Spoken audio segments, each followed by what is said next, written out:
Baik, kita sambil menunggu yang lainnya, kita mulai dulu nggih. Bismillahirrahmanirrahim. Assalamualaikum warahmatullahi wabarakatuh. Alhamdulillahilladzi hadana li hadza wa ma kunna linahtadiya laula an hadanallah.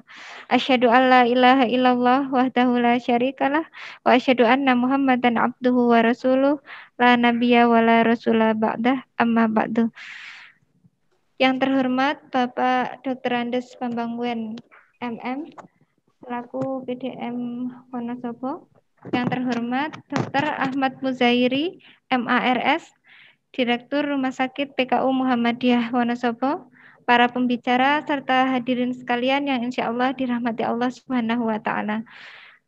Alhamdulillah, puji syukur kehadirat Allah Subhanahu wa Ta'ala yang telah memberikan kita nikmat, hidayah, dan karunia-Nya sehingga kita bisa berkumpul di Zoom meeting ini untuk kembali menimba ilmu, kembali membuka wawasan kita tentang pemulasaraan jenazah COVID-19. Salawat serta salam tak lupa kita panjatkan kepada Nabiullah Muhammad Sallallahu Alaihi Wasallam. Beliaulah uswah hasanah kita dan yang senantiasa kita nantikan syafaatnya di yaumul akhir nanti. Perkenankanlah saya sebagai pembawa acara pada pagi hari ini membacakan susunan acara pelatihan pemulasaraan jenazah COVID pada pagi hari ini. Acara pertama pembukaan, yang kedua pembacaan ayat suci Al-Quran, ketiga sambutan, keempat pemaparan materi, kelima tanya jawab, dan yang terakhir adalah penutup. Masuki acara yang pertama yaitu pembukaan. Marilah kita buka acara pada pagi hari ini dengan membaca basmalah bersama-sama. Bismillahirrahmanirrahim. Semoga bisa berjalan dengan lancar dan senantiasa mendapatkan keridhaan Allah Subhanahu wa Ta'ala. Acara selanjutnya yaitu pembacaan ayat suci Al-Quran yang akan dibawakan oleh Saudara Fian Arifin dari unit Bina Rohani Rumah Sakit PKU Muhammadiyah Wonosobo. Kepada Saudara Fian Arifin, waktu dan tempat dipersilahkan.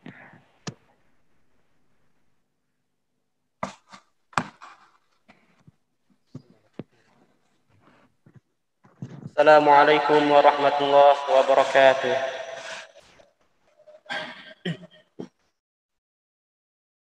A'udzu billahi minasy syaithanir rajim.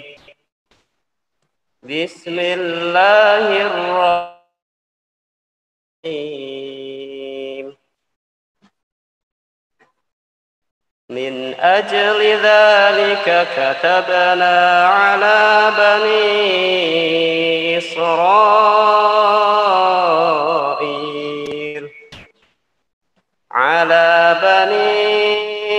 إسرائيل أنه من قتل نفسا بغير نفس أو فساد في الأرض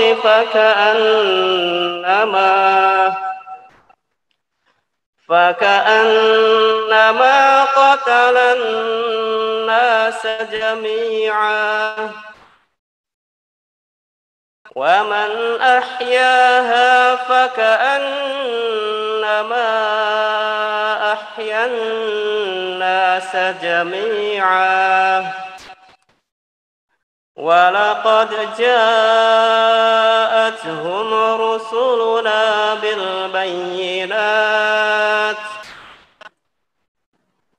بالبينات ثم إن كثيرا منهم بعد ذلك في الأرض لمسرفون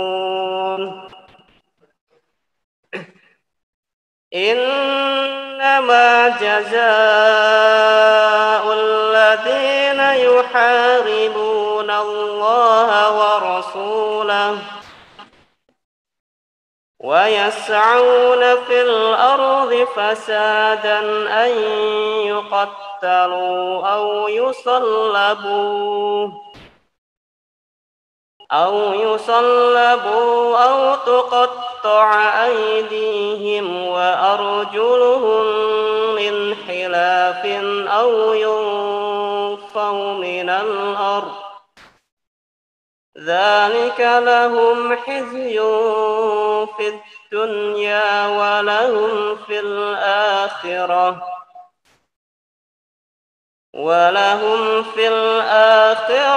عذاب عظيم. صدق الله العظيم. والسلام عليكم ورحمة الله وبركاته.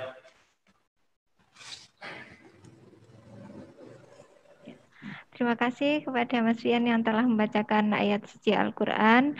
Semoga yang membaca dan yang mendengar juga mendapatkan keberkahan dari bacaan tersebut. Amin ya rabbal alamin. Untuk selanjutnya yaitu sambutan-sambutan. Sambutan yang pertama akan disampaikan oleh Dr. Ahmad Muzairi MARS selaku Direktur Rumah Sakit PKU Muhammadiyah. Dr. Muzairi, dipersilahkan.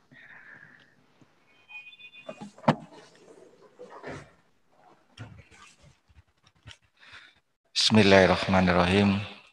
Assalamualaikum warahmatullahi wabarakatuh. Alhamdulillah. Alhamdulillahilladzi khalaqal mauta wal hayata liyabluwakum ayyukum ahsanu amala. Asyhadu an la ilaha illallah wa asyhadu anna Muhammadar Rasulullah. Allahumma shalli ala Muhammad wa ali Muhammad. Amma ba'd. Yang saya hormati Bapak Ketua Pimpinan Daerah Muhammadiyah Wonosobo, Bapak Dr. Andris Bambang Wen. Yang saya hormati pula para pimpinan cabang Muhammadiyah se-Kabupaten Wonosobo, pimpinan cabang Aisyah se-Kabupaten Wonosobo, teman-teman dari Nasyiatul Aisyah, dari pemuda Muhammadiyah di Kabupaten Wonosobo, serta seluruh peserta yang dapat mengikuti pelatihan virtual ini. Semoga setiap kita senantiasa mendapat lindungan dari Allah Subhanahu wa Ta'ala. Pertama, seyogyanya puji syukur alhamdulillahirabbil alamin kita haturkan kehadirat Allah Subhanahu wa Ta'ala, karena hanya atas limpahan rahmat dan hidayahnya kita sampai saat ini masih diberi kesehatan tentunya, dan kesempatan untuk saling berbagi, saling berdakwah, saling menyapa, saling silaturahim satu sama lainnya dalam rangka meningkatkan pengabdian kita kepada Allah Subhanahu wa Ta'ala. Bapak, Ibu, saudara peserta yang dirahmati Allah, bersyukur pula Rumah Sakit PKU Muhammadiyah Wonosobo sudah memiliki tim Husnul Khotimah. Tim ini dibangun dalam rangka mengabdikan diri pada masyarakat, untuk membantu masyarakat Wonosobo dalam hal pelayanan pemulasaran jenazah. Tim ini sudah berdiri sebelum terjadinya pandemi COVID. Dan pada saat terjadi pandemi, sungguh keberadaan tim Husnul Khotimah PKU Muhammadiyah Wonosobo sangat-sangat dibutuhkan oleh masyarakat. Semakin hari tugas tim semakin sering, semakin padat. Karena itu melalui pelatihan demi pelatihan yang diadakan oleh tim Husnul Khotimah PKU, baik secara mandiri oleh PKU maupun atas undangan dari pemerintah Kabupaten Wonosobo melalui Kemenak, MUI, dan seterusnya, untuk menyebarkan ilmu pemulasaran jenazah, khususnya pemulasaran jenazah COVID-19.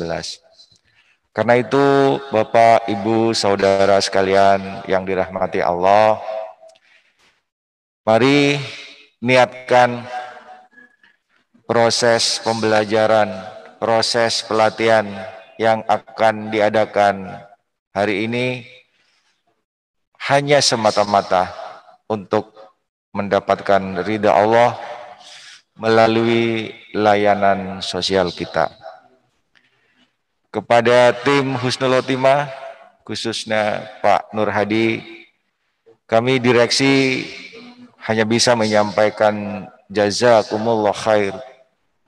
Semoga semua rintisan yang sudah dijalankan oleh Pak Nur Hadi berbuah manis nanti, menjadi amal jariah Bapak, amal soleh Bapak bersama rekan-rekan tim Husnul Khotimah PKU Muhammadiyah Wonosobo. Demikian sambutan saya. Sekali lagi selamat mengikuti pelatihan virtual ini. Insya Allah, Allah ridho terhadap kita sekalian yang senantiasa ingin menebar dan mencari ilmu yang bermanfaat. Terima kasih.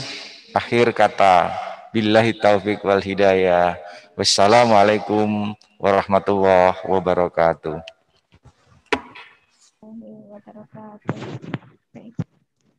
Terima kasih Pak Dr. Ahmad Buzairi atas sambutannya serta semangat yang diberikan kepada kami. Semoga tim Husnul Khotimah Rumah Sakit PKU Muhammadiyah Wonosobo senantiasa bisa menebar manfaat untuk umat. Baik teman-teman semuanya, mohon maaf kami sampaikan untuk live streaming YouTube-nya hari ini belum bisa kami lakukan karena ada sedikit kendala. Nanti insya Allah Zoom ini akan kami record dan kita upload di YouTube Rumah Sakit PKU Muhammadiyah Wonosobo. Baik, sambutan selanjutnya akan disampaikan oleh Bapak Dr. Andes Bambang Wen MM dari PDM Wonosobo. Kepada beliau dipersilahkan. Monggo Pak Bambang.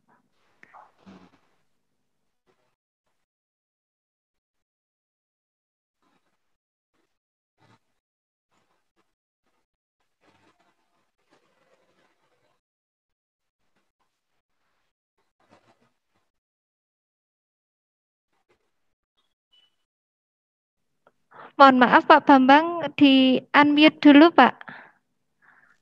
Coba, nggih. Halo. Sampun? Nggih, sampun Pak. Halo, nggih. Ya. Nggih, sampun monggo Pak. Assalamualaikum warahmatullahi wabarakatuh. Alhamdulillahilladzi arsala rasulahu bil huda wa dinil haq liyudhhirahu 'ala dini kulli. Wa kafa billahi syahida. Asyhadu an la ilaha illallah wa asyhadu anna Muhammadar Rasulullah. Allahumma shalli ala Muhammad wa ala alihi wa sahbihi ajma'in.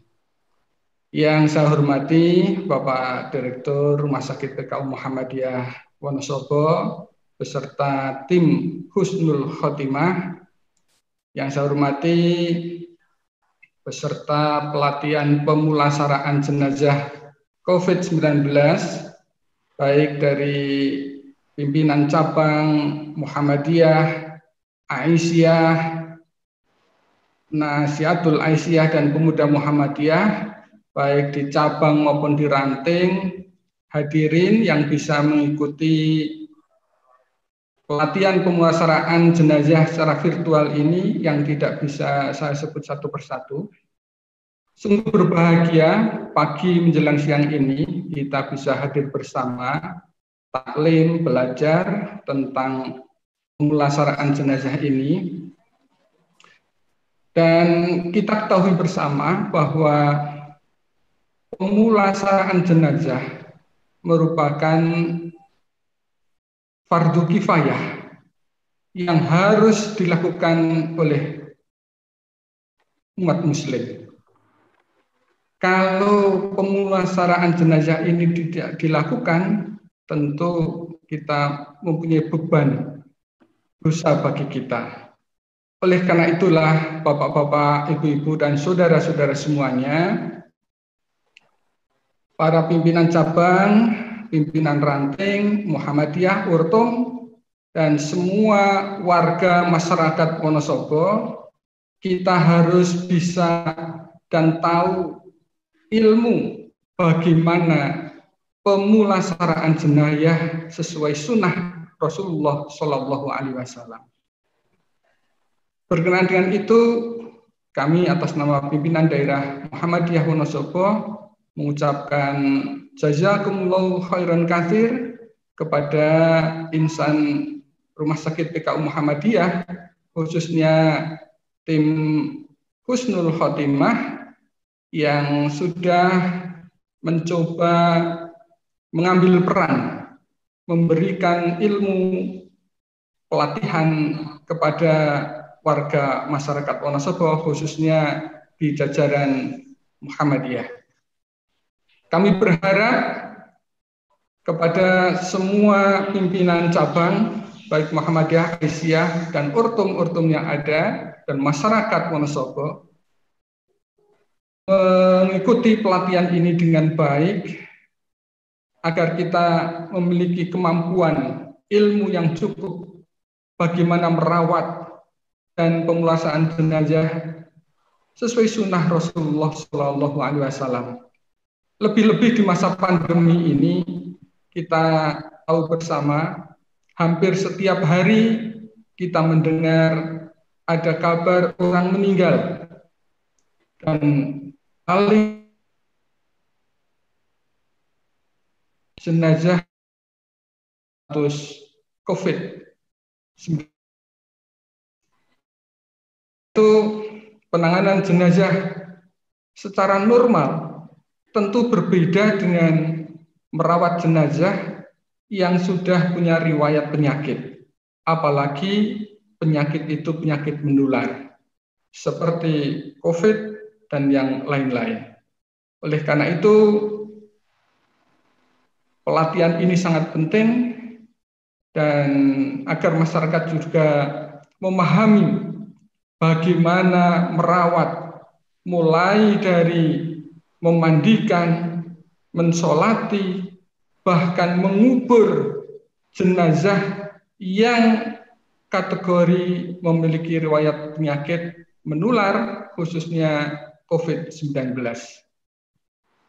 Terakhir, kami mengucapkan terima kasih kepada semua pihak, khususnya Rumah Sakit PKU Muhammadiyah yang telah berperan mengambil inisiatif memberikan pelatihan ini kepada warga masyarakat Wonosobo, khususnya di jajaran Muhammadiyah.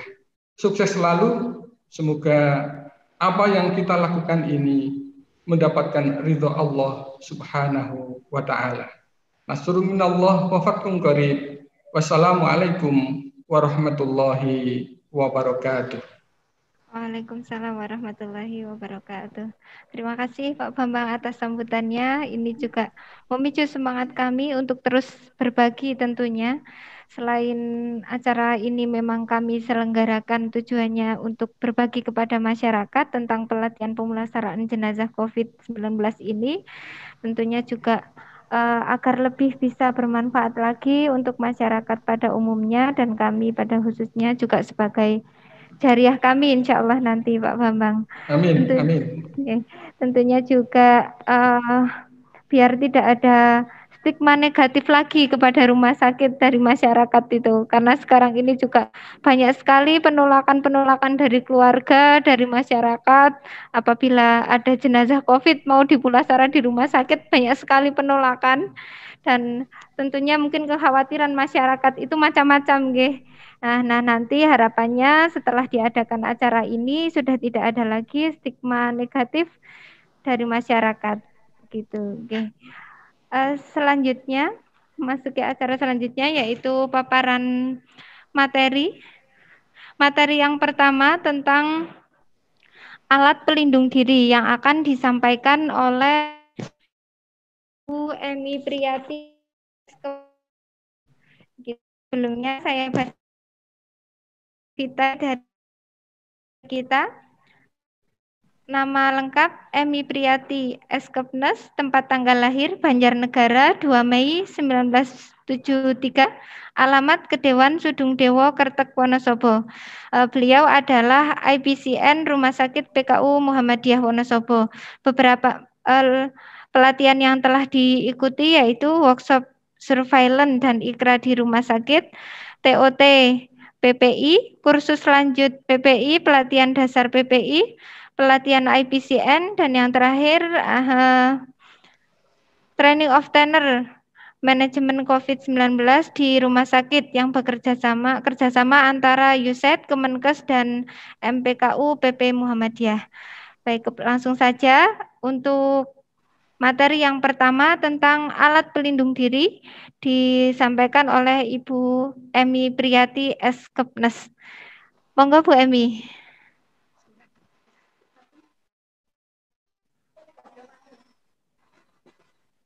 Halo Bu Emi.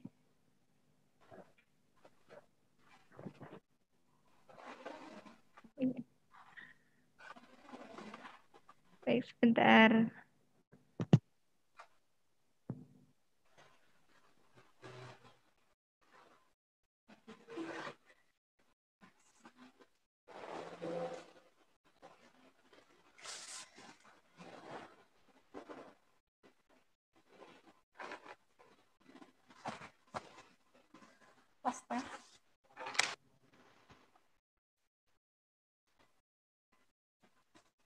Bu Emi, sudah siap? Oke, monggo. Bismillahirrahmanirrahim. Assalamualaikum warahmatullahi wabarakatuh. Terima kasih atas waktunya. Di sini saya akan memberikan tentang APD. Jadi materi tentang APD atau alat pelindung diri.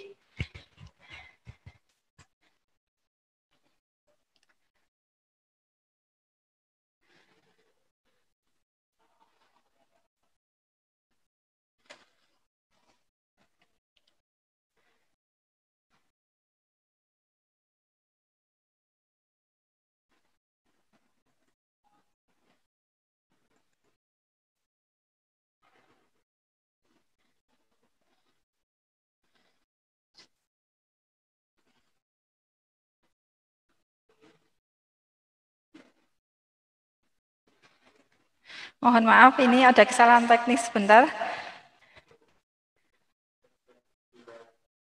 Oh, ke sana kok. Oh ya.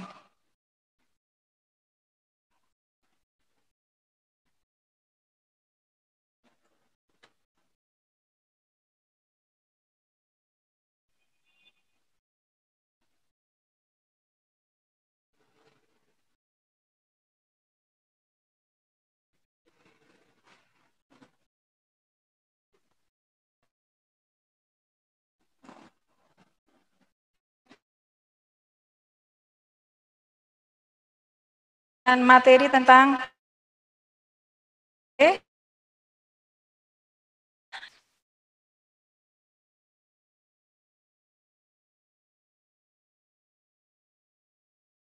untuk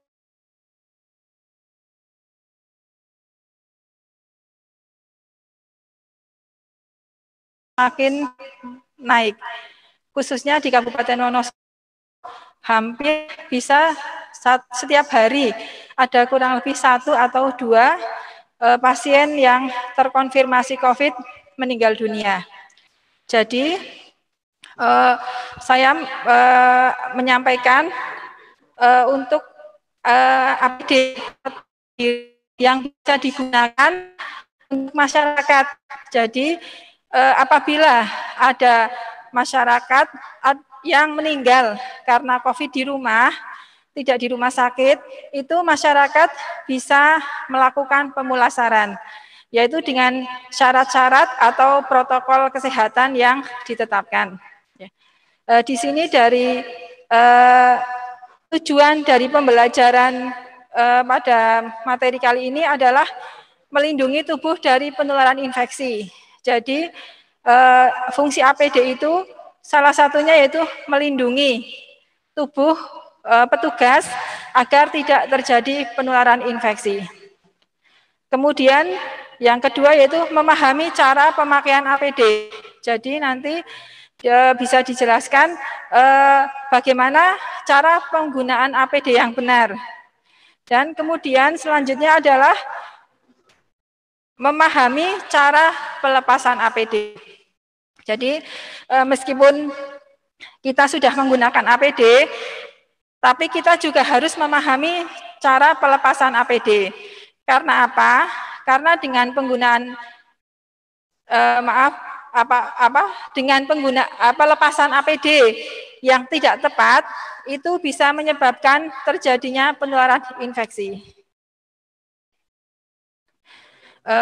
Untuk dasar hukumnya dari materi kali ini kami mengambil dari beberapa, antara lain dari WHO, kemudian ada dari buku petunjuk teknis penggunaan APD, kemudian ada buku pedoman pencegahan infeksi coronavirus, dan kemudian ada dari PMK, Peraturan Menteri Kesehatan nomor 27 tahun nomor 17 tahun 2007.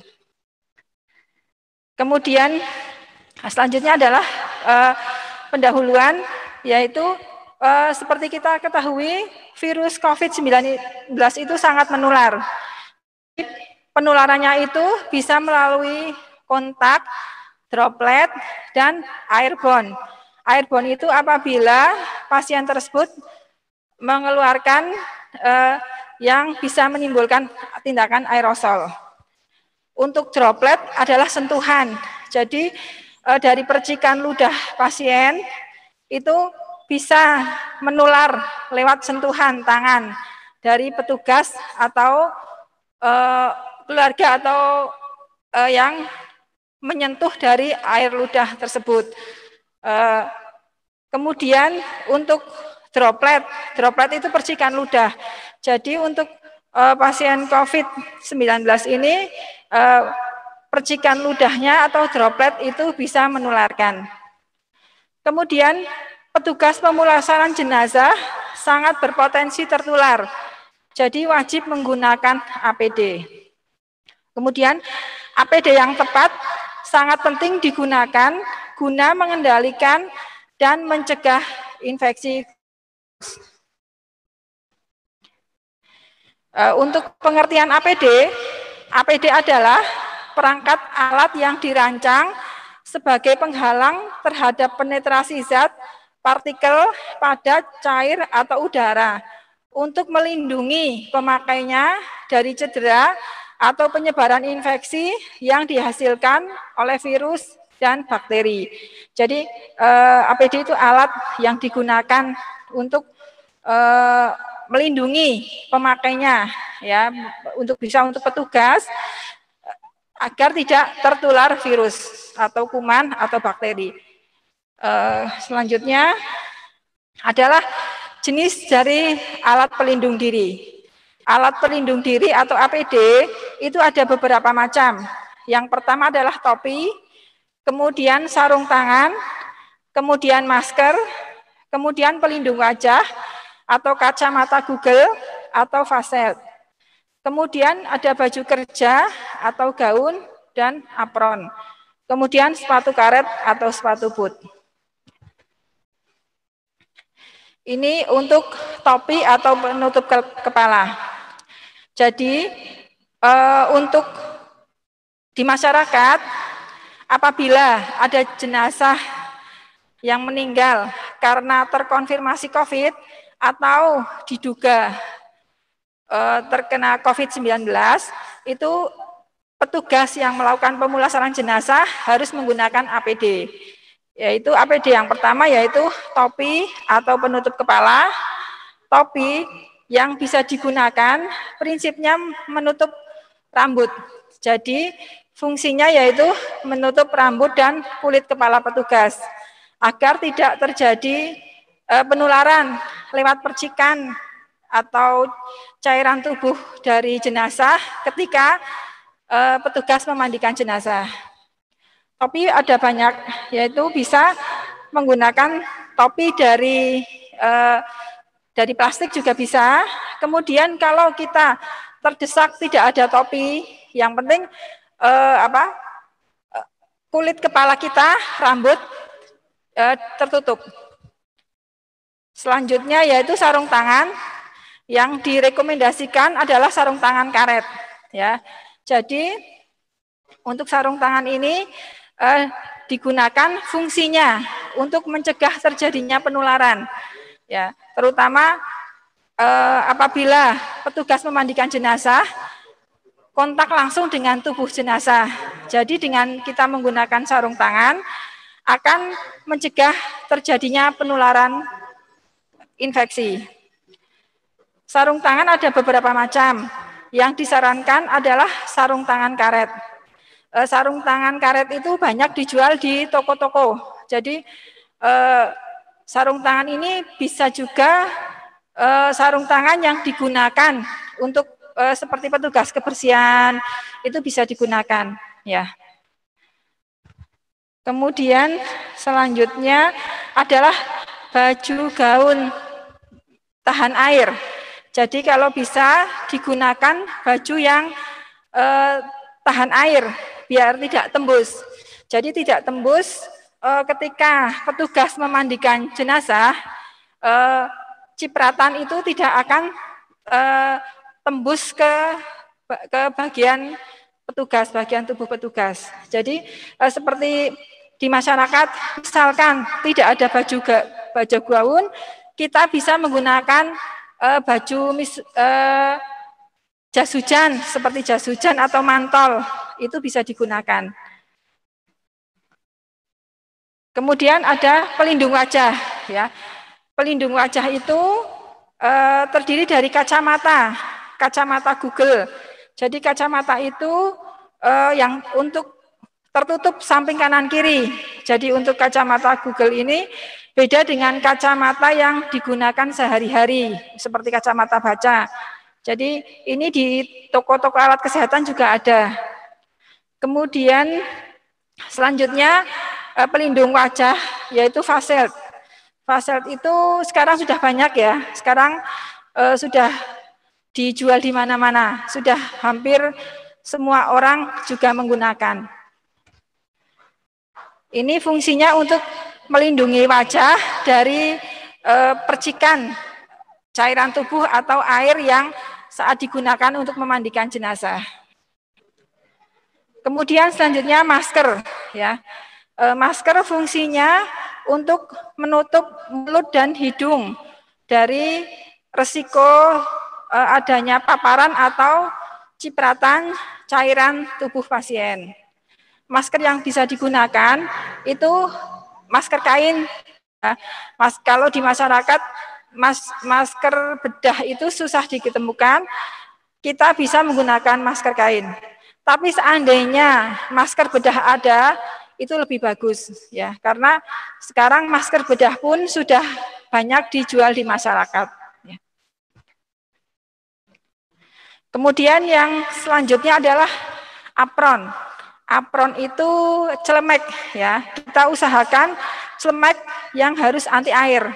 Jadi dengan menggunakan celemek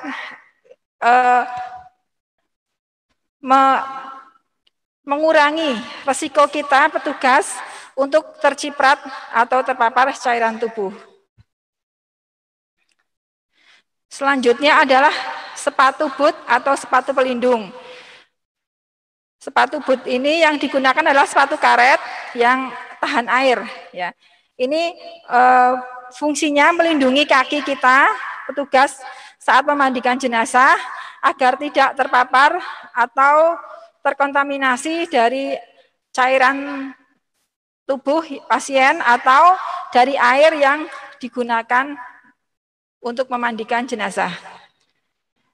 Sepatu boot apabila di lingkungan tidak ada, kita bisa menggunakan sepatu atau alas kaki yang bisa kita bungkus dengan plastik. Seandainya mau memandikan jenazah, kemudian sepatu bootnya belum tersedia, bisa menggunakan sepatu, kemudian kita bungkus menggunakan plastik. Pada intinya yang tidak tembus air, untuk memudahkan biar petugas tidak terpapar kuman atau infeksi dari jenazah pasien tersebut. Kemudian tentang alat pelindung diri, ya. Alat pelindung diri itu ibarat pisau bermata dua, ya. Jadi bermanfaat untuk kehidupan, ya. Kalau kita tidak menggunakan APD, kita tidak ada APD, kita akan berisiko untuk tertular atau terpapar dari kuman atau virus yang ada di jenazah. Jadi untuk bermanfaat untuk kehidupan. Tapi menjadi penyebab penularan infeksi jika tidak digunakan dengan benar dan tepat. Ya, jadi pemakaian APD itu harus sesuai prosedur. Kemudian pelepasannya justru hati-hati sekali. Banyak dari penelitian untuk tenaga kesehatan itu banyak yang terpapar COVID.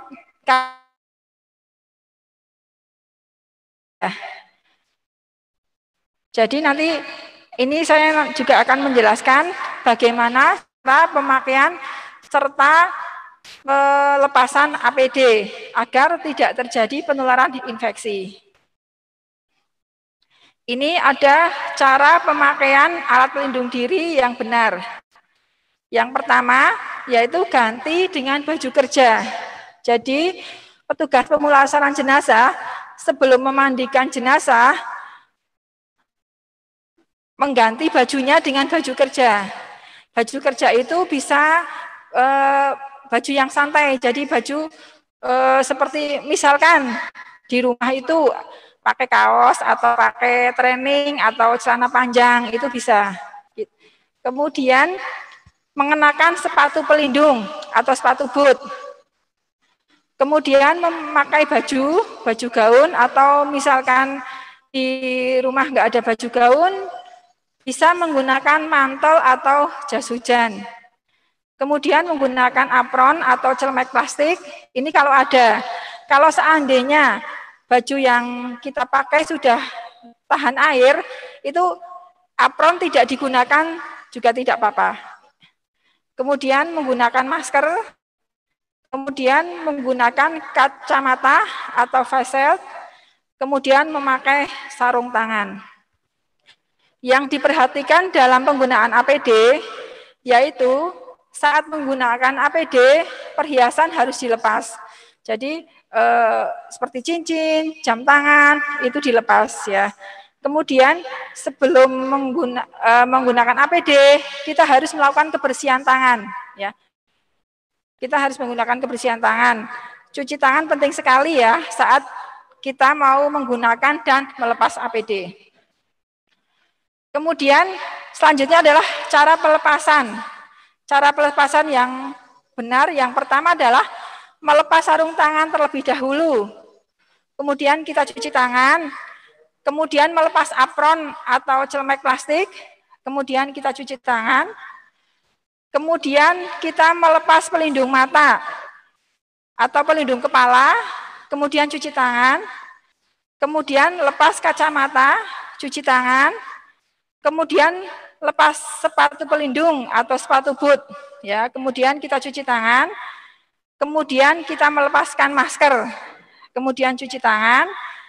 Dan selanjutnya melepas baju kerja yang kita gunakan, kita cuci tangan dan mandi atau membersihkan diri.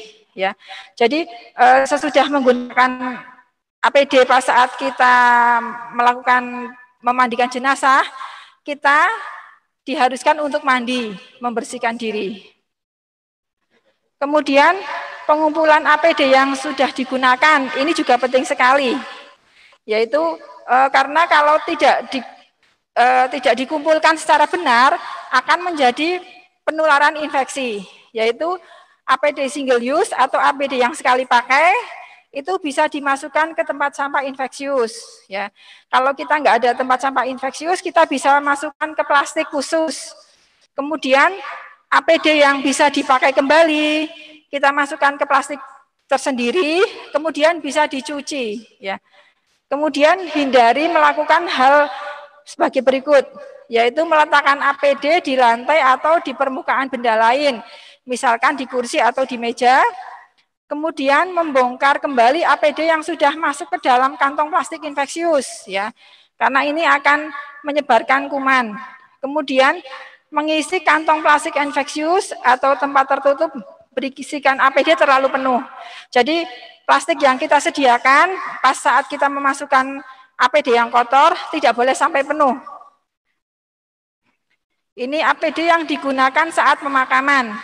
Yang pertama baju kerja, yang kedua masker, yang ketiga sarung tangan, kemudian sepatu boot, topi bila diperlukan, dan apron bila diperlukan.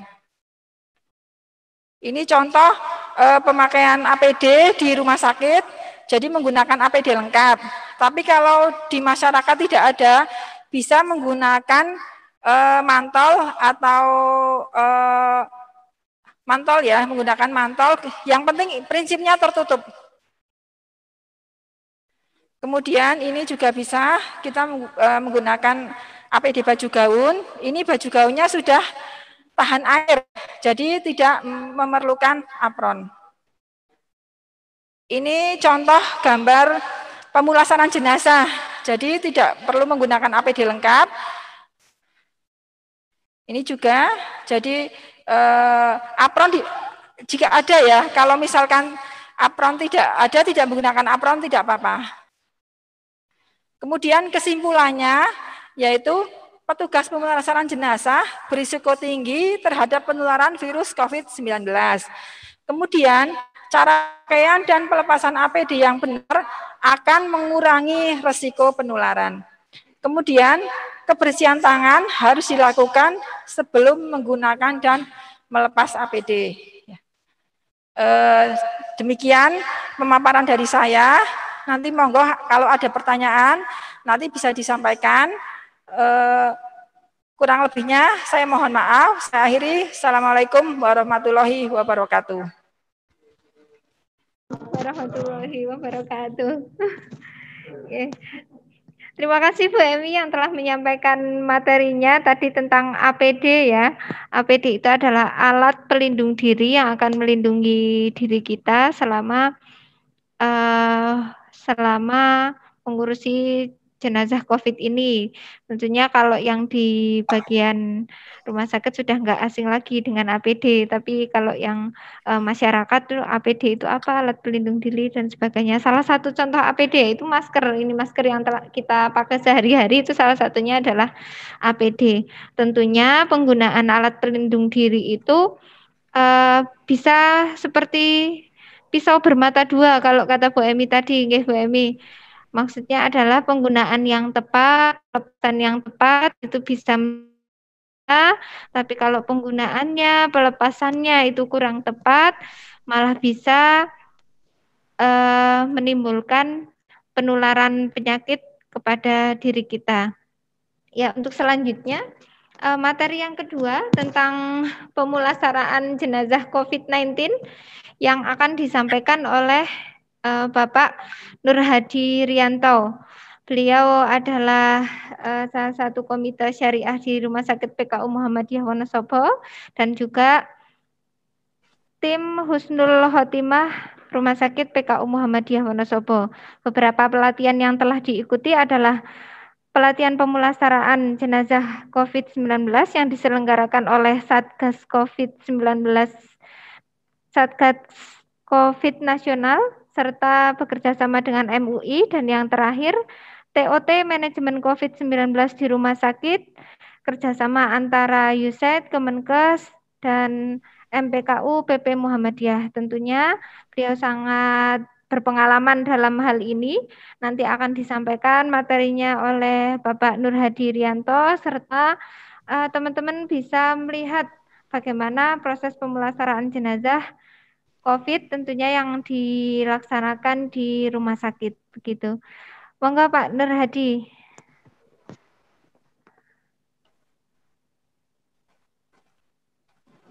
Bismillahirrahmanirrahim. Assalamualaikum warahmatullahi wabarakatuh.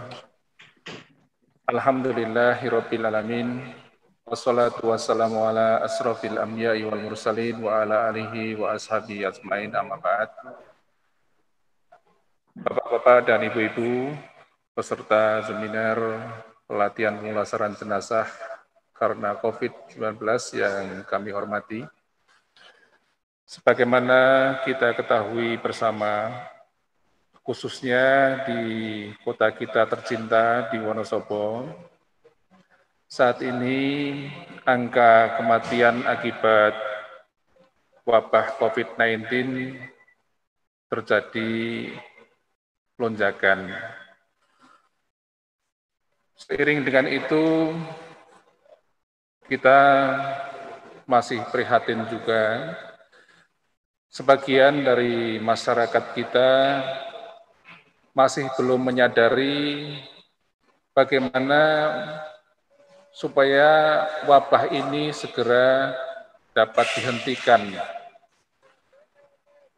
Orang kadang-kadang sudah tidak mau mendengar ketika dikatakan jenazah diurus secara protokol kesehatan. Padahal apa yang sudah dikeluarkan oleh Kemenak, oleh MUI dengan fatwanya nomor 18 tahun 2020, semuanya sudah mengatur tentang protokol kesehatan. Nah, saat ini yang terjadi di masyarakat, kita sudah sangat sulit membedakan jika ada orang yang meninggal, ini meninggal karena penyakit COVID-19 atau meninggal wajar biasa tanpa penyakit. Nah, berkaitan dengan itu, pada saat ini kita akan belajar bersama, ya, karena mohon maaf, kita ketahui bersama, orang itu biasanya kalau sudah mendengar kata mau di-swab, itu sudah menghindar, sudah takut dulu. Orang kalau sudah mendengar mau diisolasi, sudah takut dulu. Orang kalau sudah mendengar mau dia di rapid, kemudian hasilnya reaktif, dia sudah menjauh dahulu. Begitu juga orang yang masuk rumah sakit, sudah ada gejala COVID, dia keluar APS karena takut diisolasi dan sebagainya. Orang yang sudah berstatus probable, bahkan yang sudah terkonfirmasi positif, meninggal dunia, keluarganya masih menolak untuk dilakukan pemulasaraan secara protokol kesehatan. Nah, pada akhirnya di masyarakat kita sekarang ini harus hati-hati. Kita yang sedang sehat, saat ini jika ada jenazah, apakah itu tetangganya, apakah itu keluarganya, tidak bisa kemudian serta-merta langsung mengurus jenazah tersebut tanpa kita melakukan screening dulu. Jadi hal yang pertama jika ada jenazah di masyarakat, itu adalah kita melakukan screening kepada keluarga jenazah. Screening itu meliputi yang pertama adalah kita memastikan riwayat penyakit yang pernah diderita jenazah. keluarga harus terbuka menyampaikan ini jenazah sebelum meninggal, dia mungkin batuk-batuk, sesak nafas, mungkin dia ada diare dan sebagainya,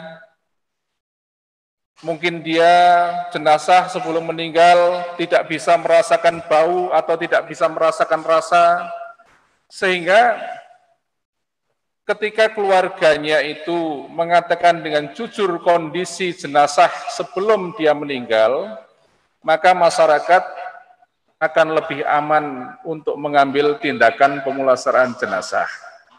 Jadi yang pertama, pastikan riwayat penyakit yang diderita oleh jenazah. Ini juga berlaku untuk jenazah secara umum, tidak hanya untuk jenazah COVID, ya. Jadi kita harus screening, kita harus lakukan screening kepada keluarga jenazah. Boleh jadi tidak ada gejala COVID, dia mungkin punya penyakit menular yang lain. Kemudian yang kedua, kita harus memastikan ada atau tidaknya luka di tubuh jenazah. Ada tidaknya luka di tubuh jenazah. Kalau ada luka, pasti itu akan menambah beban dari pemulasara jenazah untuk lebih berhati-hati. Kalau luka di tubuh jenazah misalnya karena kecelakaan, mungkin karena faktor yang lain, lama di tempat tidur, ini pasti ada luka. Nah itu pasti ditambah dengan alat yang lain, misalnya plester dan sebagainya untuk menutup luka di tubuh jenazah. Bagi orang yang memulasara jenazah, ini hendaknya juga dia tidak dalam kondisi luka. Ya, mungkin ibu-ibu yang pekerjaannya di dapur, kemudian marut kelapa, dia ada luka, maka dia betul-betul harus berhati-hati ketika dia mau ikut memulasara jenazah.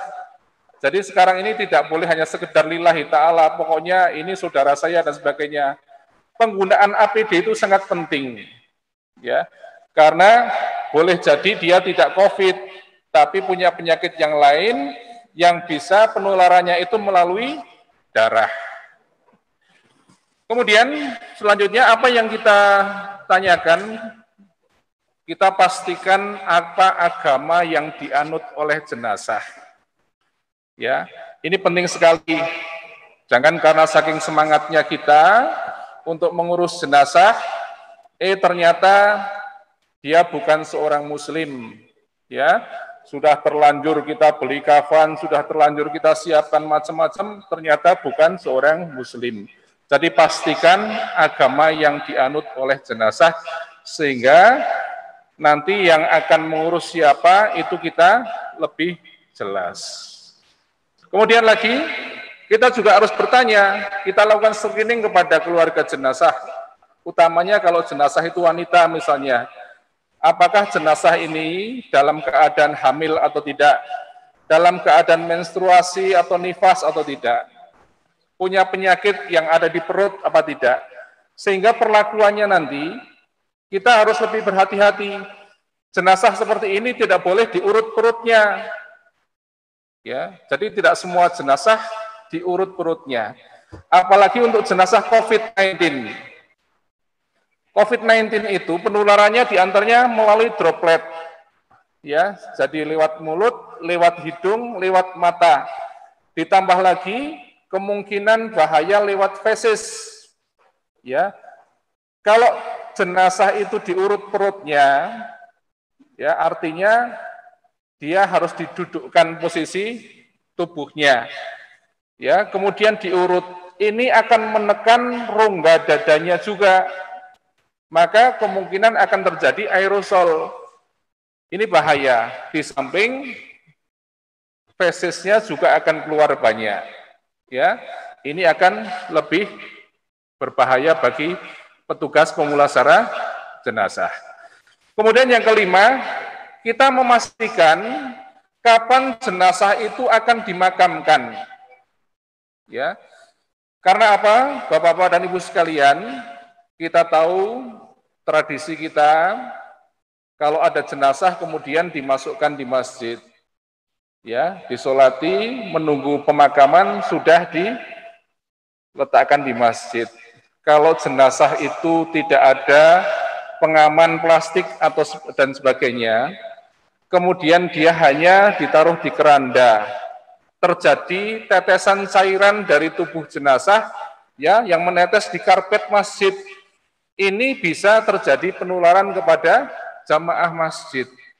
Maka sebaiknya kita tahu, pemulasara itu tahu kapan akan segera dimakan, sehingga waktunya itu tidak terlalu lama untuk di masjid untuk menyolati dan sebagainya.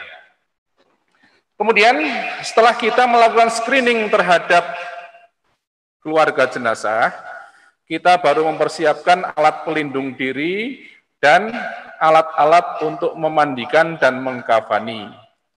Perlu kami ulangi lagi, jadi tadi sudah dijelaskan oleh Ibu Emi, kalau untuk memandikan jenazah, ya, ini tidak harus pakai hazmat, tidak harus pakai coverall. Kalau tidak ada, terus bagaimana? Tadi sudah disebutkan boleh pakai jas hujan, atau boleh pakai alat-alat yang lain, yang itu adalah kedap air, sehingga air tidak langsung kena di tubuh petugas pemulasara jenazah. Kemudian di samping itu harus disiapkan juga alat untuk memandikan. Alhamdulillah kalau di banyak tempat sekarang sudah ada alat untuk memandikan jenazah, yang di sana ada saluran pembuangan itu yang langsung terhubung ke saluran air kotor. Kalau misalnya di tempat Bapak atau Ibu belum ada tempat untuk memandikan jenazah yang seperti itu, artinya mungkin di desa masih menggunakan batang pohon pisang yang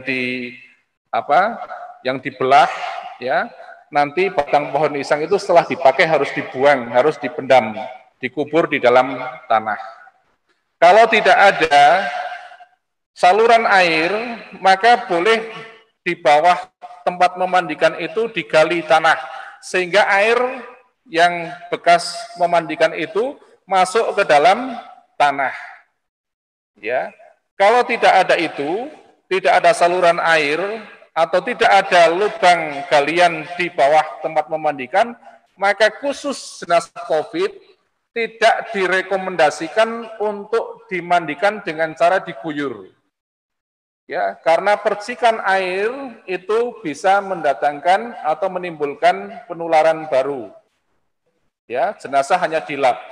Ya, sehingga penting sekali menggunakan alat memandikan yang ada saluran ke air kotor.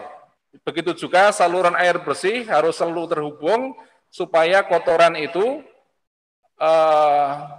bisa mengalir, jadi tidak menggenang di dalam wadah tempat memandikan jenazah. Begitu juga kita siapkan, jangan lupa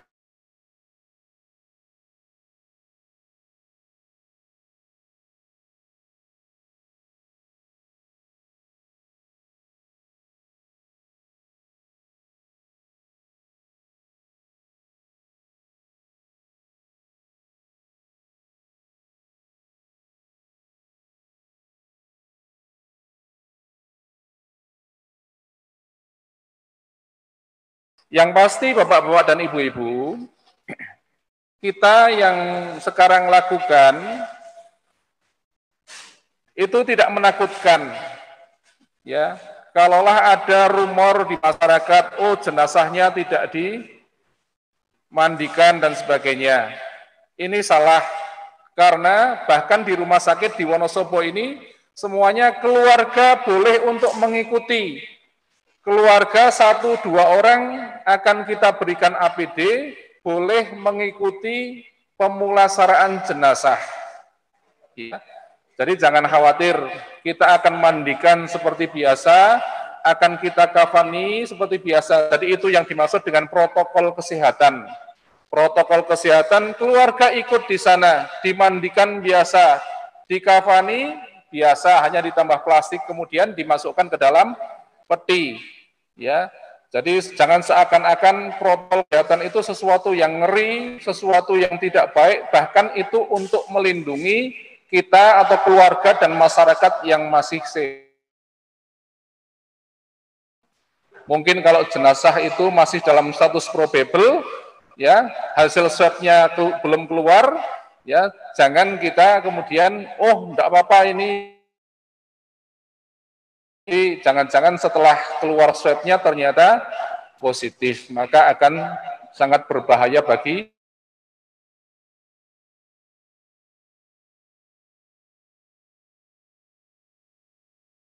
mengikuti satu atau dua orang. Kita memang tidak mengizinkan banyak orang, karena jenazah itu bukan objek tontonan.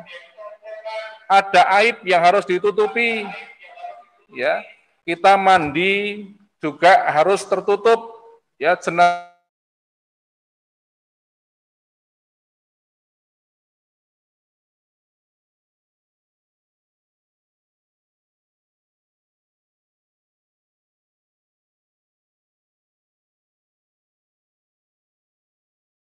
ya. Kemudian dia pingsan di dalam.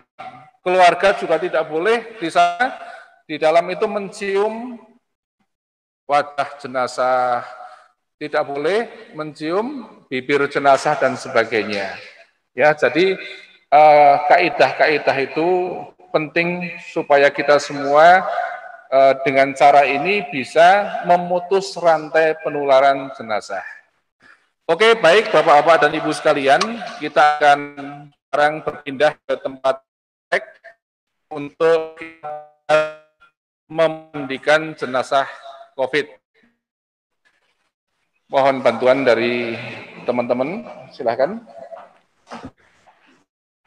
Baik, itu tadi disampaikan oleh Pak Nur, memang screening awal jenazah itu sangat penting sekali untuk memastikan apa riwayat penyakit yang pernah diderita oleh jenazah, terus selama sebelum dia meninggal itu riwayat bepergiannya, kontak dengan siapa saja, itu data-data yang memang sangat penting sekali untuk diketahui oleh tenaga pemasaran, baik untuk yang di rumah sakit ataupun kalau menemui jenazah yang ada di rumah atau di tempat tinggal masyarakat begitu. Nah, hadirin sekalian, tentunya dalam pelaksanaan screening ini menjadi hal yang sangat penting kerjasama dari keluarga, kejujuran dari keluarga. Tidak usah takut-takut untuk menyampaikan apa yang sebenarnya terjadi, apa yang sebenarnya diderita oleh jenazah itu, karena kan tidak mungkin ya kita menanyakan kepada jenazahnya, tentunya keluarga ini menjadi kunci utama untuk mengetahui hal tersebut. Dan nanti apabila screening itu bisa berjalan dengan baik, keluarga bisa jujur apa adanya dalam penanganan, kita juga bisa lebih maksimal antisipasi penularan berbagai penyakit dari jenazah ke petugas dan bahkan sampai ke keluarga dan masyarakat begitu. Seperti yang disampaikan Bapak Nur Hadi tadi, ya kami di Wonosobo rumah sakit baik di PKU sendiri, di RSI, di RSU itu kalau untuk pemulasaraan jenazah sudah kami izinkan bagi keluarga yang memang ingin mengikuti proses pemulasaraan, difasilitasi APD dan sebagainya. Begitu. Tapi memang untuk pemulasaraan jenazah COVID itu dianjurkan hanya petugas saja yang melaksanakan. Tapi kalau memang keluarga memang menginginkan, nah kita fasilitasi seperti itu. Jadi harapannya stigma negatif untuk kami yang di rumah sakit ini bisa berkurang dari masyarakat. Begitu. Oh ya, kami sampaikan kembali bagi peserta yang ingin bertanya tentang materi, baik materi pertama tadi yang disampaikan oleh Ibu Emi Priyati, ataupun materi kedua ini yang disampaikan oleh Pak Nur Hadi, bisa dilakukan melalui chat, aplikasi chat Zoom-nya ya. Nanti kami insya Allah akan pertanyaan di saat setelah selesai materi tadi. Oke. Ini juga sudah lebih banyak ini yang bergabung dari PCM, PRM, NA, Aisyah. Kayaknya tadi ada Bu Wiwi juga. Oh, dari Kali Kacar nggih, Bu Wiwi. Nggih, sugeng Bu Wiwi. Oke, ada dari Pecekelan juga, lumayan ya, alhamdulillah.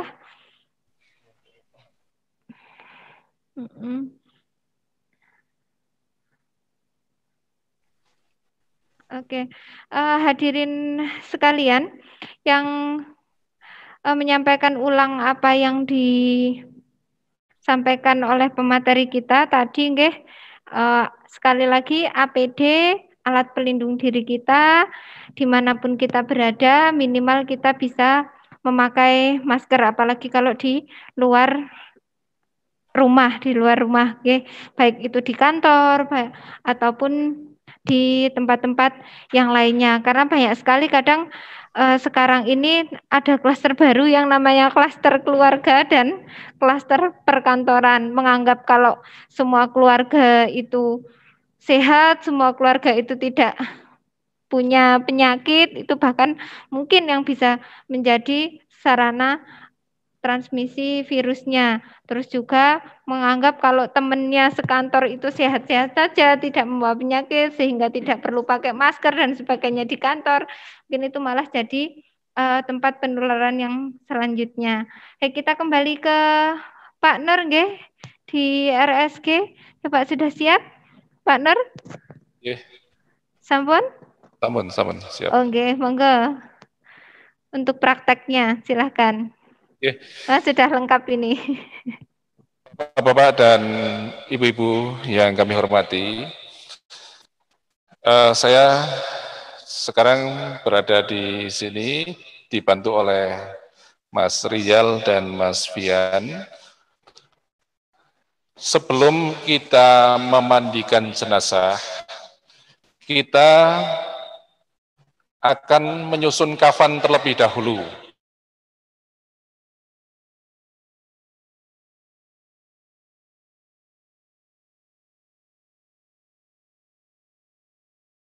Ya.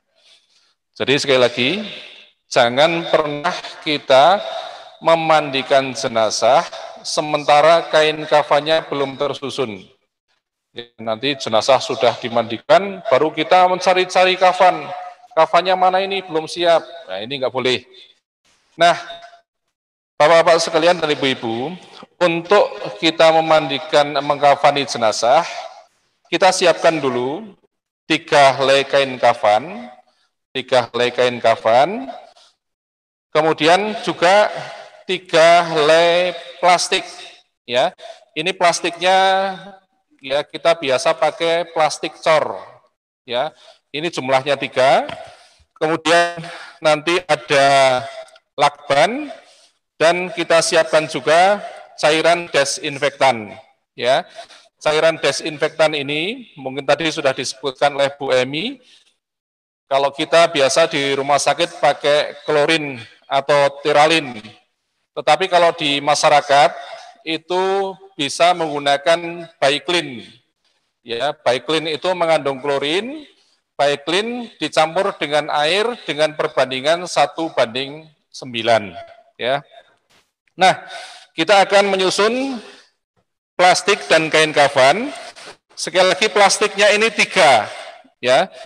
Jadi kalau menurut aturan itu ada 5, tapi kita pakai 3 saja yang mungkin bisa dilaksanakan oleh masyarakat. Ya, Karena kalau kita harus pakai kantong jenazah itu mungkin sangat susah di masyarakat. Jadi insya Allah pakai 3 ini kita sudah cukup. Kita akan mencoba untuk menyusun. Silahkan Mas Rizal dan Mas Fian dimulai dari plastiknya dahulu.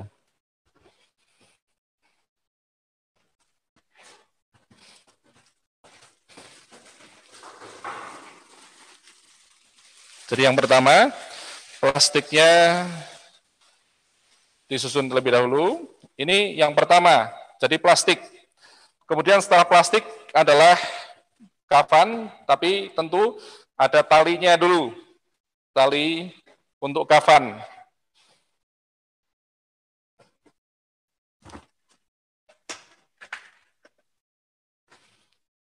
Jadi tali harus kita ketahui, tadi kami sampaikan, untuk jenazah COVID ini kita merekomendasikan untuk jenazah putra maupun putri ini sebaiknya kainnya 3 saja.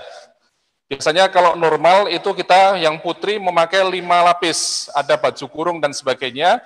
Tapi karena pada proses pemakaian kafan nanti untuk putri kalau pakai baju kurung dan sebagainya ini banyak tekanan-tekanan pada tubuh jenazah. Nah itu kita hindari dengan cara kita memakai kain cukup 3 saja. Ya, jadi ini kondisinya kondisi darurat. Ya, kondisi darurat yang secara fikih kita diperbolehkan untuk melakukan yang tidak biasanya. 3 lapis kita susun dahulu. Ya. Kemudian kain yang ketiga.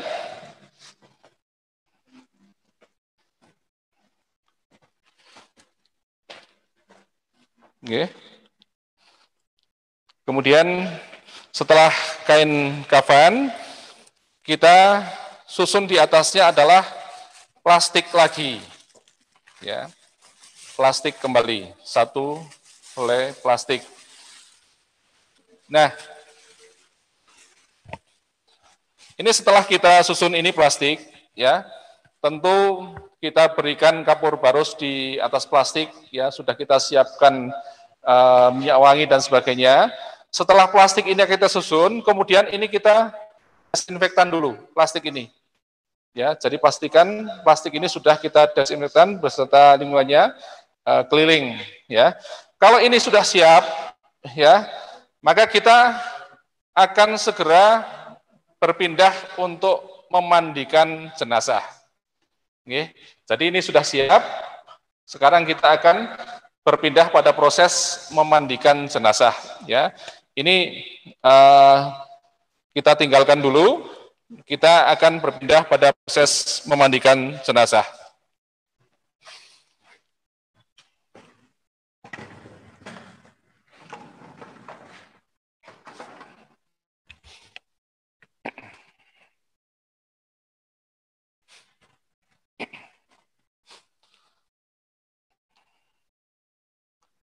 Bapak-bapak dan Ibu sekalian, pada proses memandikan jenazah ini, kita jangan lupa menyiapkan alat-alatnya.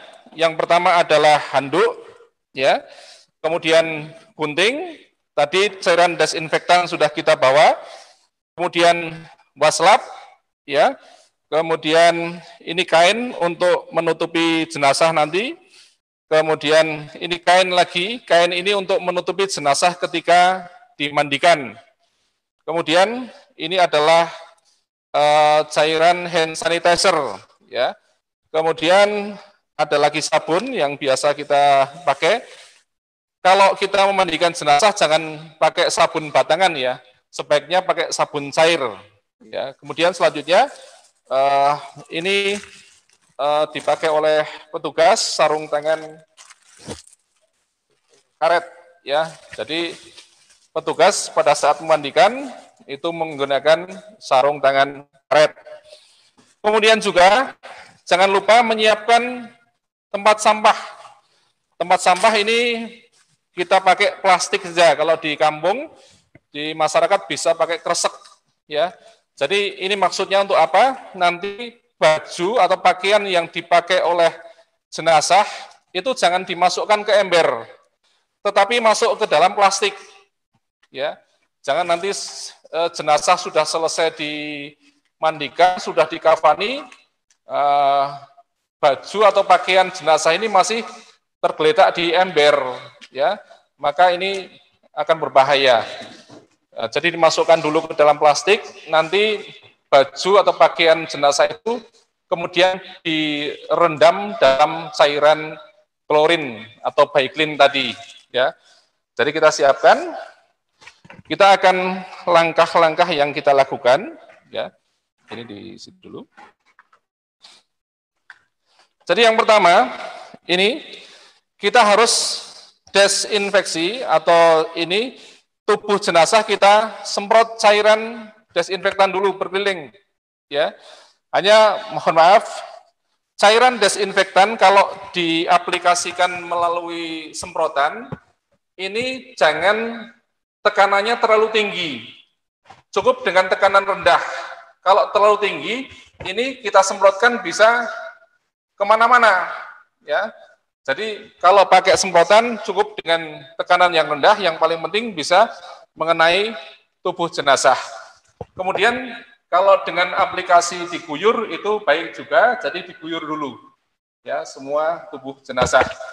Nah, yang langkah pertama kita lakukan adalah karena jenazah ini potensi penularannya adalah melalui mulut dan hidung, maka mulut dan hidung ini langkah pertamanya adalah ditutup dengan kapas yang sudah diberi dengan klorin, ya.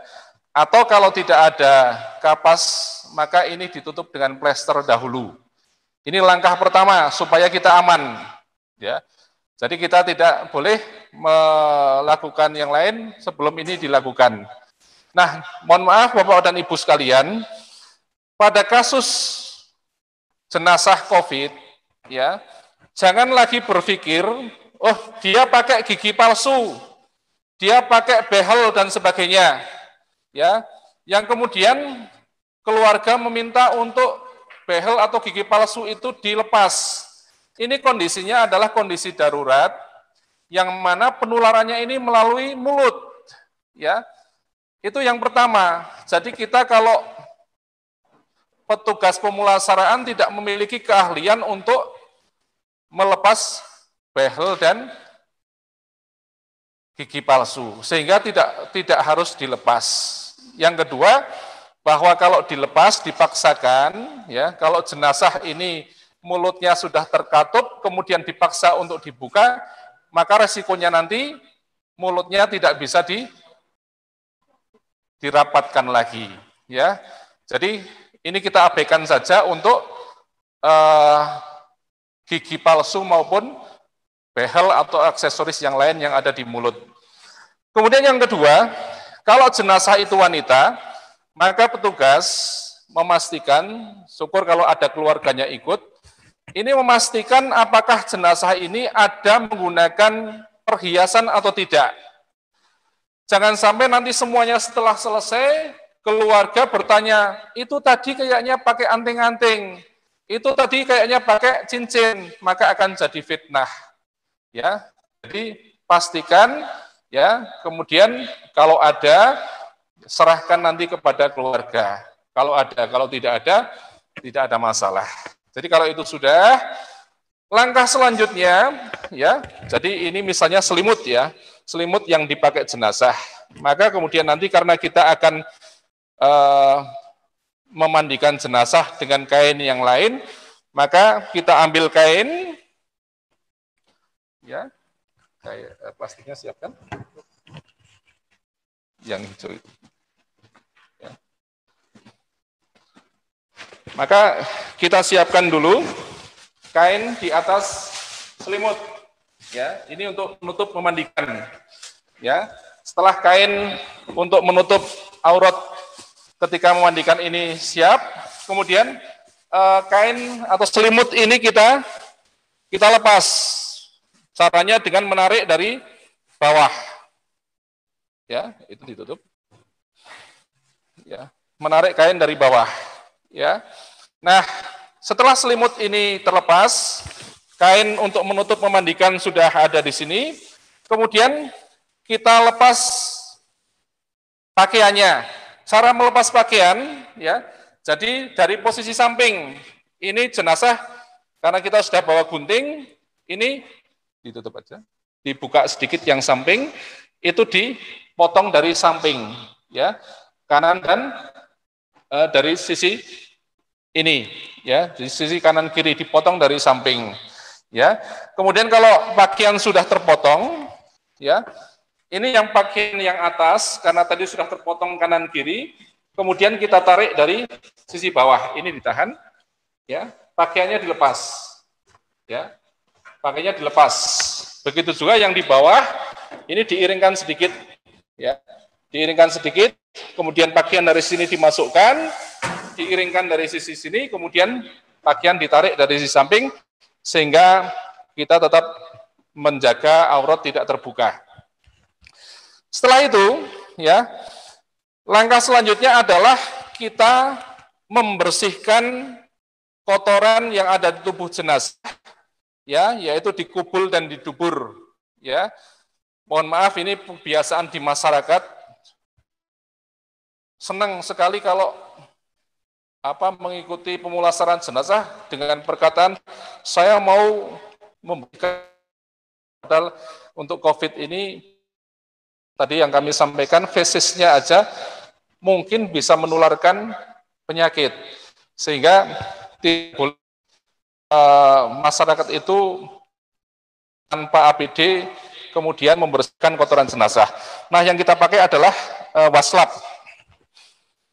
Jadi waslap ini masuk ke tangan, kemudian di tangan dari tubuh petugas ini masuk sambil diguyur, ya, sambil diguyur di atas kain, ya, sambil diguyur di atas kain. Sudah, kemudian waslapnya dibuang ke dalam tempat plastik tadi, ya. Nah, setelah ini kemudian jenazah kita wudukan, ya. Jadi jenazah kita wudukan sebagaimana wudu biasa, ya. Jadi kita wudukan mulai dari tangan, kemudian seterusnya sampai nanti kaki kita wudukan, ya. Jadi ada yang berpendapat juga nanti diwudukan di belakang, itu masalah fikih tidak menjadi masalah, ya. Setelah diwudukan, kemudian jenazah dimandikan, ya. Jadi dimandikan dengan cara diguyur atau dengan air yang menggunakan selang, itu tidak ada masalah. Hanya Bapak dan Ibu sekalian, kami sampaikan untuk memandikan jenazah ini karena jenazah seperti kita orang hidup itu mandi biasanya kan 1 ember cukup. Jadi jangan kita memandikan jenazah sampai banyak ember. Ada di kampung-kampung itu saya lihat memandikan jenazah sampai 5 ember dan sebagainya, ini terlalu banyak. Oke. Jadi sudah kita mandikan sampai pada kapur barus seperti biasanya dengan kita tanpa membuka penutup ini. Nah, kalau sudah, ini kita anggap sudah dimandikan, kemudian kita pasang handuk untuk mengeringkan tubuh jenazah. Jadi, gunakan handuk yang bersih, dan handuk ini lebar, ya. Handuk ini lebar. Tutupkan dulu di atas gini, ya. Kemudian keringkan badannya dari atas ke bawah. Ya.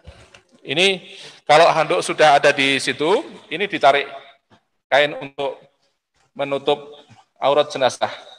Ditutup, diambil, kemudian dibuang di tempat sampah. Ya, dikeringkan tubuhnya. Ya, kemudian pindah ke bawah. Ya, cukup. Oke. Nah, Bapak dan Ibu sekalian, posisi jenazah seperti ini. Jadi selama proses memandikan jenazah tadi, kita berkali-kali menggunakan cairan desinfektan, ya, termasuk ketika selesai tetap kita semprot cairan desinfektan untuk keamanan kita yang melakukan pemulasaraan jenazah, ya. Kemudian kalau ini sudah siap, sudah selesai untuk sudah selesai dimandikan, maka tahap selanjutnya adalah mengkafani jenazah.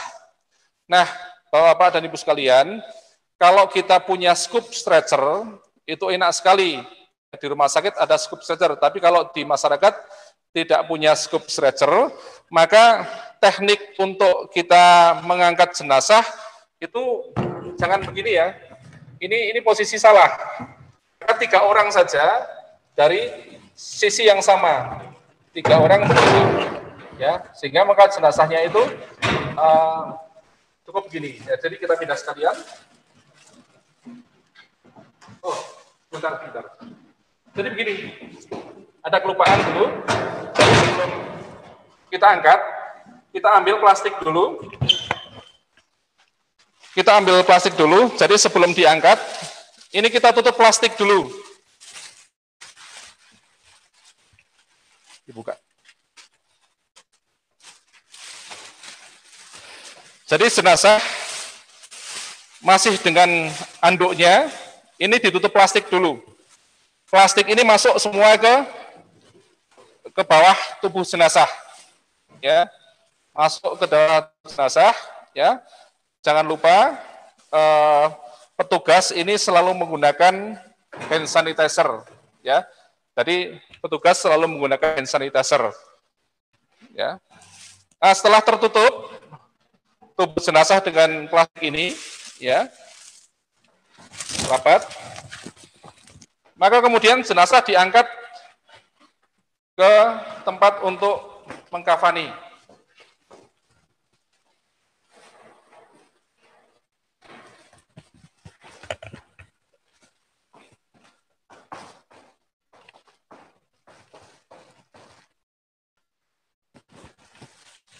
Ya, jenazah sudah ada di atas tempat untuk mengkafani. Jangan lupa semprotkan desinfektan di atas tubuh jenazah. Ya, nah langkah selanjutnya, ya, ini handuk masih di sini ya. Handuk ini fungsinya untuk menutup aurat daripada jenazah. Jangan sampai auratnya terbuka. Ya, tadi kami ingatkan dan kita tidak lupa. Kalau jenazahnya laki-laki pasti yang memandikan laki-laki, kalau jenazah perempuan yang memandikan perempuan, ya. Meskipun begitu, kita tidak boleh membuka aurat jenazah. Kemudian langkah selanjutnya adalah menutup plastik. Ya. Ya. Plastiknya ditutup. Ya. Ditutup rapat, ya, rapat. Setelah plastik, kemudian ini tidak usah ditutup dulu. Kemudian kain kafan.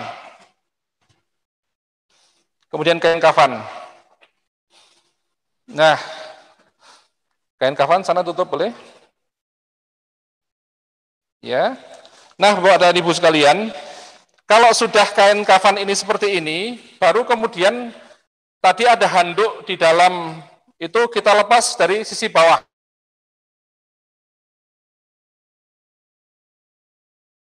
Aurat ini tetap tidak terlihat, ya, handuk. Nah, kemudian kafannya ditutup rapat dan diikat di masukkan. Ya.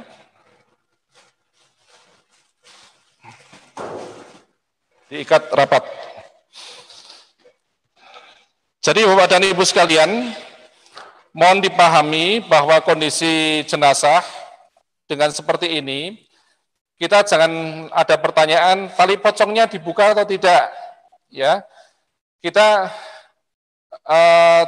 ini kondisi yang tidak memungkinkan untuk membuka tali pocong karena plastik nanti di luar juga masih ada, ya. Diikat semuanya.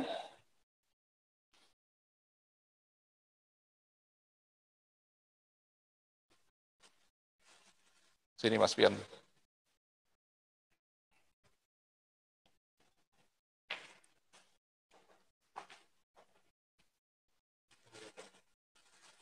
Sebelah sini Mas Pian. Ya. Jadi tali di sisi kiri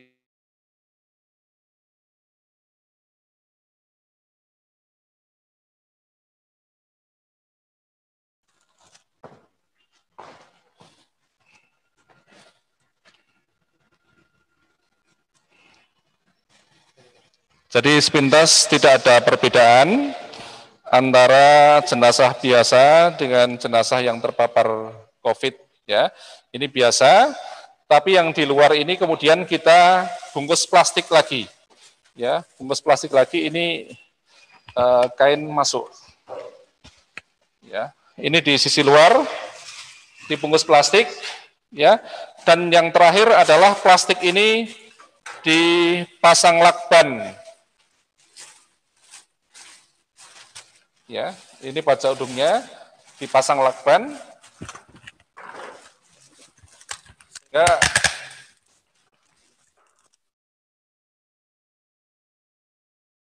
Dilakban dari sini. Ya, semuanya, kemudian ujung juga dilakban.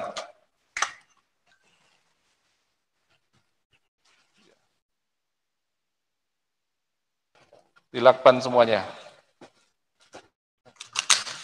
Ya.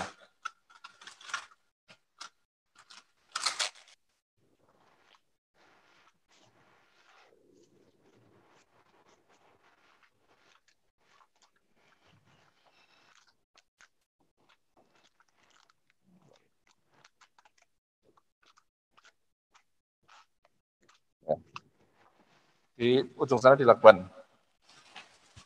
Ya. Setelah itu disemprot dengan desinfektan semuanya. Ya. Disemprot desinfektan, ya.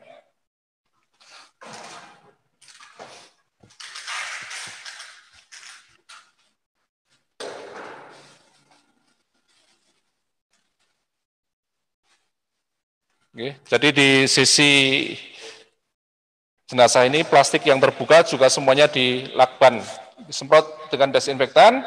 Nah ini sudah selesai, Bapak dan Ibu sekalian, kita sudah memandikan dan mengkafani jenazah. Jadi kalau jenazah sudah dalam posisi seperti ini, kita tidak boleh membuka lagi jenazah. Ya, ini sudah kalau di rumah sakit sudah dimasukkan ke dalam peti dan sudah dihadapkan ke arah kiblat nantinya. Ya, jadi peti itu sudah kita sediakan, jenazah masuk peti sudah kita iringkan ke arah kiblat. Ya, kita tidak praktek hari ini karena yang paling penting ini mungkin kalau di masyarakat tidak ada peti sehingga dalam posisi ini jenazah bisa langsung dimakamkan kalau dalam keadaan darurat tanpa membuka lagi jenazah. Jadi plastik tidak boleh dibuka lagi. Ini semuanya untuk keamanan daripada masyarakat. Ya, jadi boleh di masyarakat seperti ini karena kondisi sekarang sudah luar biasa. Ya, kita tidak mungkin memaksakan di rumah sakit. Ya, kondisi di masyarakat sudah banyak sekali orang yang terpapar. Kalau ada yang meninggal dengan gejala mirip COVID, lakukan seperti ini supaya masyarakat aman. Jangan pernah membuka lagi sampai nanti dimakamkan. Ya, jadi petugas pemulasaran jenazah juga diminimalkan maksimal 2 orang saja supaya lebih efektif. Ya. Jadi itu Bapak dan Ibu sekalian yang dapat kami sampaikan. Nanti kalau ada pertanyaan bisa kita jawab setelah ini. Kita kembali ke pembawa acara lebih dahulu. Sudah, Mas. Terima kasih Pak Nur atas penyampaian materinya serta prakteknya tadi. Sudah, insya Allah sudah cukup jelas ya hadirin sekalian. Bagaimana cara memandikannya, termasuk tadi juga cara melepas pakaiannya, terus sampai ke pemakaian kafannya seperti apa, dilapisi plastik dan sebagainya, disemprot disinfektan dan sebagainya.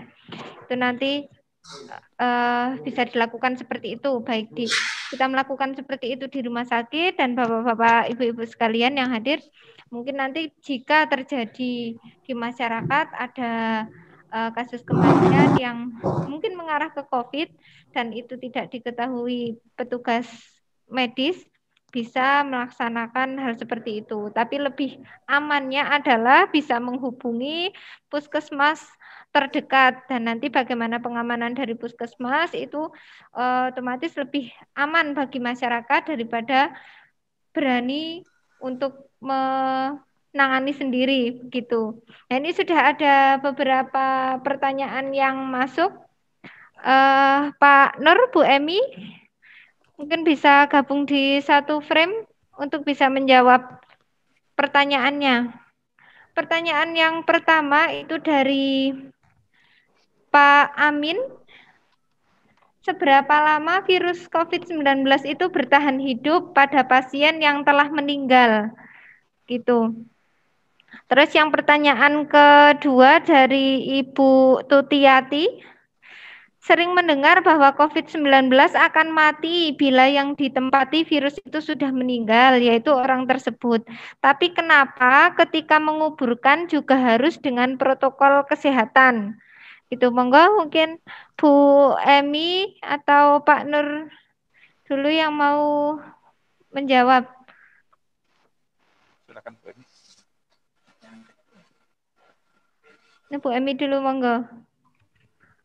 Ya, untuk pertanyaan yang pertama yaitu tadi tolong mikrofonnya bisa didekatkan saja Bu biar lebih jelas.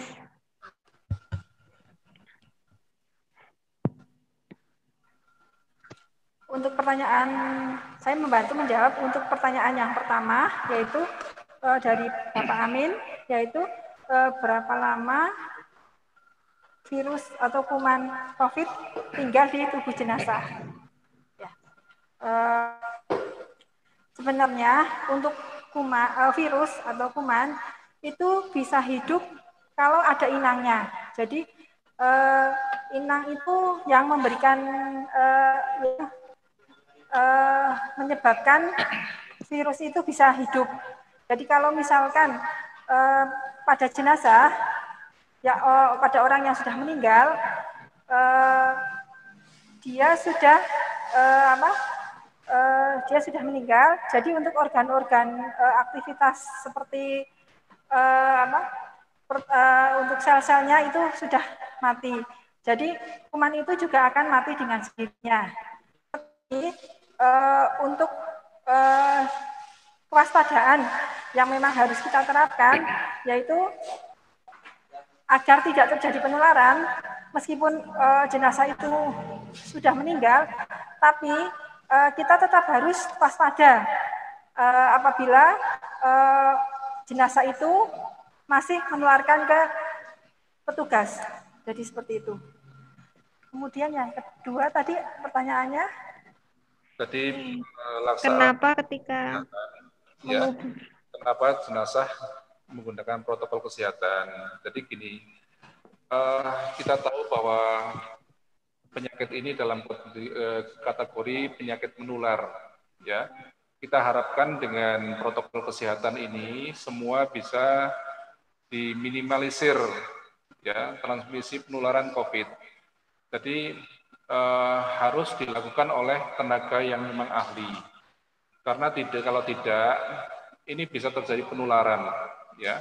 Memang yang paling baik itu adalah dilakukan di rumah sakit, ya. Semua fasilitas sudah ada, ya. Dan apalagi di PKU kita bisa sampai kepada pemakaman, ya. Jadi protokol kesehatan ini sangat penting kita tegakkan supaya yang masih hidup ini bisa sehat, ya. Kemudian yang meninggal ini bisa diurus dengan sebaik-baiknya sesuai dengan syariat. Kita tahu bahwa orang yang kehilangan anggota keluarganya, ya, baik dengan cara apapun pasti berduka, pasti sedih. Jangan sampai kesedihan keluarga itu kemudian menghilangkan rasionalitas, ya kadang-kadang kemudian memeluk jenazah, menciumi jenazah, yang akan terjadi penularan-penularan pada orang yang masih hidup, pada keluarganya, dan mungkin kepada masyarakat. Demikian.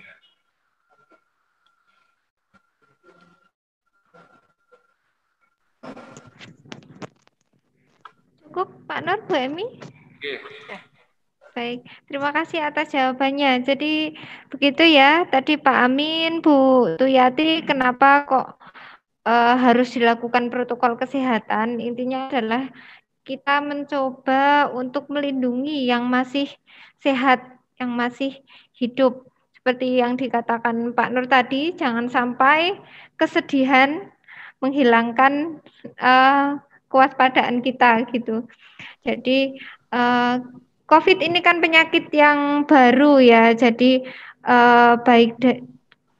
penyakit yang baru, jadi masih banyak yang harus diteliti, butuh penelitian lebih lanjut. Kita tidak tahu pasti apakah yang sudah meninggal itu masih bisa menularkan penyakit atau tidak, sampai berapa hari, sampai berapa jam untuk benar-benar virus itu mati, kayak gitu masih butuh penelitian yang lebih lanjut. Makanya kewaspadaan ini kita laksanakan dengan menjalankan protokol kesehatan seperti itu.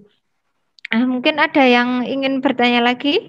Oh ya, ini ada lagi dari Ari Sadewo, Pak. Saya driver ambulan, punya 2 ambulan. Saya melayani pasien umum non-COVID, tapi sering ada permintaan pasien atau jenazah suspek COVID, dan selama ini saya tolak. Sebetulnya sejauh mana kemungkinan terinfeksi jika APD minim, tapi permintaan layanan ambulan maksimal? Kira-kira butuh apa APD-nya, dan kira-kira gimana agar tetap layanan ambulannya bisa terus berjalan dan bermanfaat gitu nggih Pak Ari. Monggo Bu Emi. Saya akan membantu menjawab. Sebenarnya ini di luar dari ini ya, tapi tidak apa-apa. Bu Emi mungkin mohon maaf, mic-nya bisa dipegang aja biar suaranya lebih jelas. Ya. Untuk tadi pertanyaannya, ada permintaan untuk membawa pasien ya, pasien dengan COVID, non-COVID ya. Kalau membawa pasien COVID itu memang berisiko sekali ya, berisiko, kecuali ambulannya itu sudah didesain dengan syarat-syarat tertentu ya. Salah satunya itu ada pembatas antara driver ambulan dengan pasien. Jadi di ambulan itu ada batas antara, ada seperti penutup ya, bisa dibuat dari mika atau dari akrilik itu, atau dari kaca, yang membatasi untuk kontak langsung antara pasien dan petugas atau driver ambulan. Yang selanjutnya ada APD. APD yang harus disiapkan, yaitu APD lengkap. APD lengkap yang menutupi bagian wajah, terutama wajah dan sarung tangan. Jadi disiapkan APD dari, misalkan APD dari bagian atas itu bagian kepala, yaitu ada masker, ada kacamata Google, ada face shield, kemudian ada topi. Kemudian kita disediakan baju gaun. Baju gaun itu bisa baju yang panjang atau lengan panjang, yaitu yang menutupi bagian depan sampai bawah bagian kaki. Kemudian menggunakan sarung tangan ya, kemudian menggunakan sepatu tertutup atau sepatu boot ya. Kemudian juga perlu disiapkan untuk peralatan desinfeksi ambulan. Jadi ambulan itu apabila sudah digunakan untuk pasien yang COVID atau suspek COVID, itu setiap habis dipakai harus segera dibersihkan, yaitu dengan cara, yaitu ambulan dibersihkan, yaitu pintu ambulan dibuka lebar biar udara bisa keluar, kemudian dibersihkan. Pembersihan yang utama adalah pembersihan permukaan. Jadi semua permukaan ambulan yang resiko terpegang atau terpapar dari pasien itu dibersihkan. Yaitu pembersihannya bisa menggunakan dengan cara 3, yaitu dengan menggunakan pertama menggunakan air sabun, kemudian menggunakan klorin 0,5%, kemudian dibilas dengan menggunakan air bersih. Ya, jadi yang terutama itu pembersihan ambulan. Jadi setelah digunakan, sebelum digunakan untuk pasien berikutnya harus dipastikan kalau ambulan itu sudah terdesinfeksi. Kemudian petugas yang membersihkan ambulan pun harus menggunakan APD lengkap. Itu kemudian selanjutnya sementara itu untuk yang terutama disediakan fasilitas kebersihan tangan di ambulan tersebut. Kemudian juga disediakan tempat sampah yang khusus, tempat sampah infeksius. Jadi semua kotoran atau muntahan atau bekas makan pasien yang konfirmasi COVID itu masuk limbah infeksius. Ya, sementara itu jawaban dari saya. Mungkin ada penambahan dari Pak Nur Hadi? Tidak ada penambahan dari saya, hanya menambahkan tadi keterangan bahwa petugas pemulasara jenazah setelah memandikan jenazah harus langsung mandi, ya, setelah melepas APD, ya, ini harus segera untuk mandi. Silakan dilanjut, Mbak. Terima kasih Pak Nur, Bu Emi atas jawabannya. Ini Pak Ari Sadewo di perambulan mana Pak? Halo Pak Ari, belum connect baik. Itu tadi jawabannya ya Pak Ari ya, bisa dimodif ambulannya, habis itu setelah setelah dibuat untuk mengantar pasien yang suspek ataupun yang terkonfirmasi COVID, bisa dilakukan pembersihan seperti yang dijelaskan oleh Bu Emi tadi. Baik hadirin sekalian, kita karena sudah tidak ada pertanyaan lagi, kita cukupkan sampai di sini dulu. Mungkin yang menjadi perhatian adalah tadi disampaikan bahwasannya pemulasaraan jenazah COVID-19 ini bisa dilakukan oleh masyarakat. Nah, memang itu bisa dilaksanakan, tapi tentunya pelaksanaan pemulasaraan jenazah di masyarakat harus memperhatikan beberapa hal. Yang pertama adalah prosedurnya harus benar, dan tentunya juga dilengkapi dengan peralatan serta perlengkapan yang benar-benar maksimal. Jangan sampai niat kita untuk menolong, niat kita untuk kalau bahasa Jawanya itu ngopeni jenazah yang ada gitu, malah menjadikan petaka untuk diri kita sendiri ataupun keluarga begitu. Memang ini bisa untuk dilakukan di masyarakat, tetapi lebih hati-hati lagi, dipertimbangkan prosedurnya, kesiapan sumber dayanya, serta perlengkapan-perlengkapan yang ada di masyarakat. Begitu. Terima kasih hadirin sekalian.